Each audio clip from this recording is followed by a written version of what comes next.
Lagos State government has increased boarding fees in all public secondary schools from 35,000 naira to 100,000 naira per term, and this is a over 100% hike.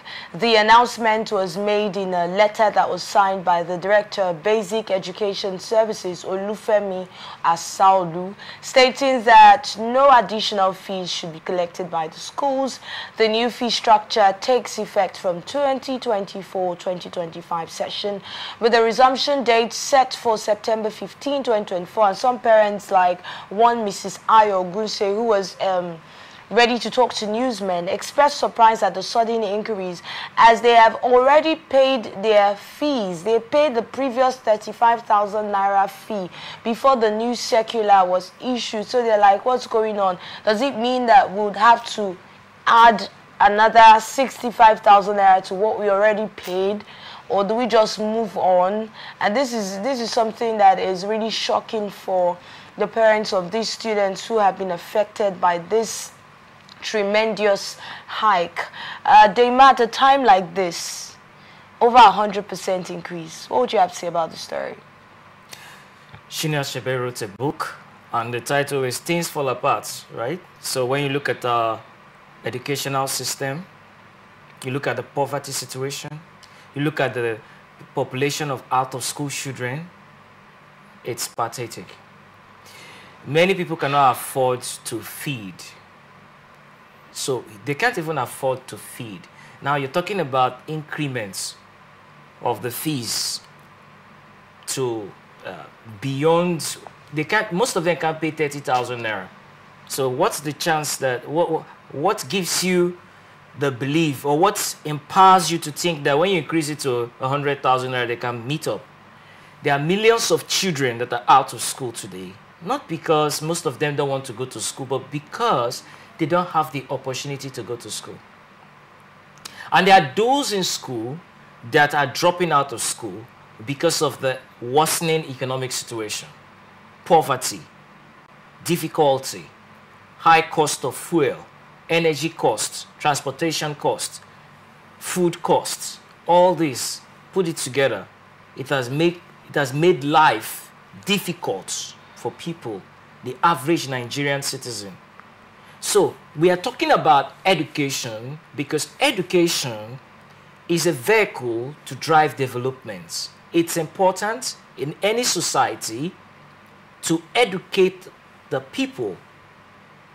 You want to have engineers, lawyers, doctors, scientists, teachers, journalists. They need to be educated. These are your labor force. These are your workforce. These are the people that will drive development in your country. Now, we are facing a situation where many people can't afford. They don't have access to education because they can't afford it. So it's the responsibility of the government to understand that providing education for the people, accessible education, is paramount. It's a prerequisite.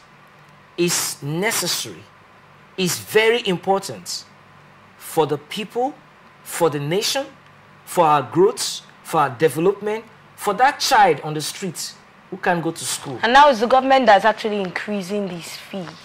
That's why I'm saying that the government needs to realize that a Nigerian child that is not educated is a Nigerian child that has been disarmed of knowledge. Knowledge is an instrument that can drive change. If you're not knowledgeable about something, how can you drive change? You know, there's a popular quote that when the purpose of a thing is not known, abuse is inevitable.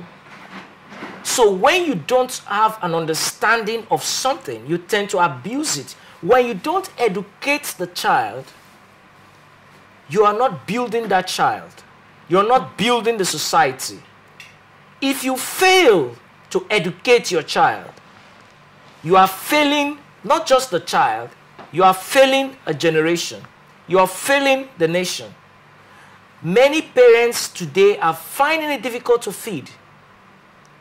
They can't afford to eat or have healthy meals?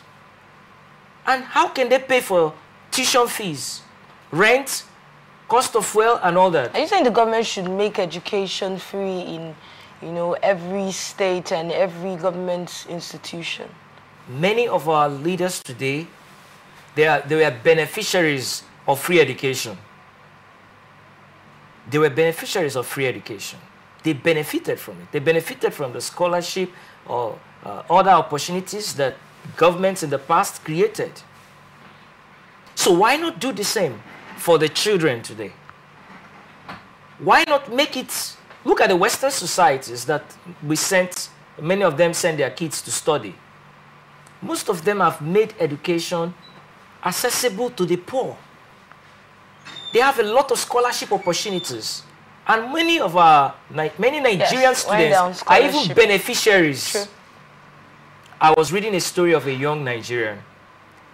For many years he has been suffering in Nigeria, and he had an opportunity to get, he had a scholarship. You know, this is a brilliant, talented Nigerian. And when he got to the United States, where he got the scholarship, he wrote, he said, they treated him like a king. Meanwhile, in his own country, they didn't recognize his worth. They didn't recognize his talent. They didn't recognize his brain.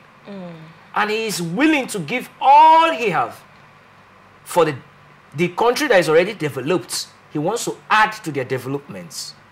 That's how we keep losing our best. We keep losing our best brains. Our doctors, our lawyers, our engineers, our scientists, they are all migrating. Why? The environment must be conducive for growth and learning. The environment must be conducive for the education to grow. But you know, they didn't just get to increase the fees to 100,000 naira. They also said no school should, you know, charge the students any additional fees. So what the children would just pay completely is the 100,000 naira. It's easy to say. How many people can pay 100,000 naira fees, tuition for their child? And another question that would come up from that is, if the parents were paying 35,000 naira, imagine people who were paying 35,000 naira for school fees. They are more expensive schools, who it might even be better than that. But you know, they didn't send their kids there. So parents who will be paying 35,000 naira in a boarding school, it's because that is what they can afford at that time. So the immediate hike of over 100%, down to 100,000 naira, 65,000 naira in addition. Now I begin to imagine parents who have more than one child in some of these schools, how they'll cope with the immediate, you know. But let's look at the economic situation. Let's also look at some of the reasons this hike might have come to play. Even we have government institutions, higher institutions, they also increase their fees. Some of these SUG presidents told us how, you know, they call them to a roundtable meeting and explain to them the condition and situation of things in the economy and the reason they have to increase fees. Prices of goods and services are also increasing. So we have increase everywhere. It means that the running costs in those institutions have actually increased, and that's probably one of the reasons they had to increase the fees. Don't you think that's reasonable enough? It's understandable to look at the multiplier effect of high energy costs and bad leadership at the center of it all. The country, the economy, we are suffering the symptoms of bad leadership. Now there's increments, certainly it's understandable, because you cannot isolate one sector. You go to you buy fuel and you're spending a lot, energy cost, everything. There'll be increments, there's inflation, and there's so much of difficulty. Nevertheless, the responsibility of governments is to educate the people. They are responsible for the people. They are responsible for the education of the citizens.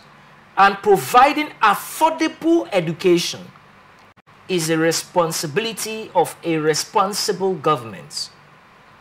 There are private schools, there are private institutions, they are out there for business too, because they need the money to run the schools. Then imagine how they would have hiked now, fares. If this is a government school, as it is, they are supposed to subsidize and make it affordable.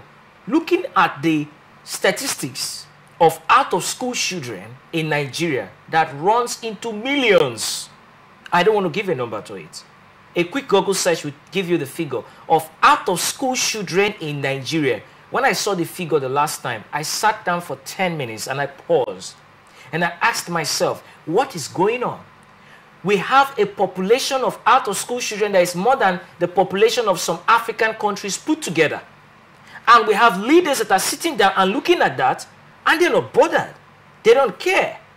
You have millions of children that are out of school, and you have millions of children in school that will end up becoming out-of-school children because they cannot sustain their education as a result of the expensive, high cost of education that is not affordable to the child of the poor. And the poor are becoming poorer. The rich becoming richer. The have-nots, the population of have-nots is more than those that have. So in economics you say it's a disequilibrium state. Now we're talking about education. Education is vital, is the lifeblood of any country. It's important. You don't joke with education. If you joke with education, you joke with lives, right? Imagine a doctor that's not educated. Just imagine. And you're sick. How can he be a doctor when he's not even educated? Or imagine a doctor that's poorly educated. Because even when we talk about education, imagine a doctor that is poorly educated. Just imagine that. Because he needs to have practical knowledge. He needs to have professional knowledge. I don't want to even imagine that, because I can. You can imagine, if you want to, what would happen to the patient. Good. But you know, this is the situation in some hospitals currently. Good. We've been having too many complaints about patients who go to hospitals and the experiences that they have with some of these amateur doctors. That's why we must declare, the government must declare education as a top priority. In fact, they should declare a state of emergency in our educational sector. Because our educational sector from the scratch, we need to rebuild it. There are some structures that we need to pull off. We need to pull down. We need to take off. We need to fix the right structures. The right structure, put it in place. We need to look at education as so vital, as so important. We need to put in all our best to make sure that we redeem our educational system. Just the way we spend a lot of money during political campaigns, let us spend money. Education, they say, is expensive, but spend the money to educate the child.